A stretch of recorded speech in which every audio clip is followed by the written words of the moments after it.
طيب كان بقالي فترة بذاكر دوت نت وسي شارب شوية حاجات برمجة يعني، بس كلنا عارفين البرمجة زي السبرتو، فكنت كل شوية بنسى اللي أنا ذاكرته أو كده. فقلت لنفسي ليه ما أخدش نوتس أرجع لها أول ما أنسى. وبعد ما بدأت أكتب النوتس بتاعتي فكرت طب ليه ما شاركش الناس، يمكن حد غيري يستفاد. فنقدر نقول إن دي الفيرجن الأولى من النوتس بتاعتي، وهي عبارة عن سي شارب نوتس. أول حاجة هتلاحظها لما تدخل هنا إن أنت ممكن تغير ما بين اللايت مود والدارك مود.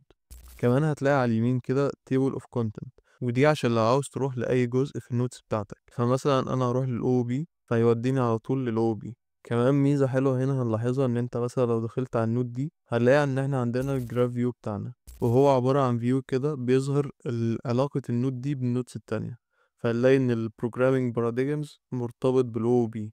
فنلاقي هنا بالفعل إن إحنا اتكلمنا عن الأو بي. كمان في النص لو اتذكر حاجة تانية ومش مشروحة فممكن تقف عليها كده هتوديك على النوت نفسها، او ان انت تقدر تقراها بسرعة من هنا. اهم حاجة في النوتس دي ان هي النوتس بتاعتي، فهتلاقيها دايما مشروحة اكني بشرح لنفسي، والطريقة هتلاقيها بسيطة جدا. طبعا لو جيت تقف على النوت مثلا زي دي ولقيت ان هي بيقول لك not found فانا لسه ما رفعتهاش، فانت لو عاوز اي نوت مش مرفوعة ممكن تبعت لي وانا هرفعها على طول. في النهاية ابعت الفيديو ده لواحد صاحبك انت عارف ان هو بيذاكر سي شارب، او واحد لسه بيبدأ في البرمجة.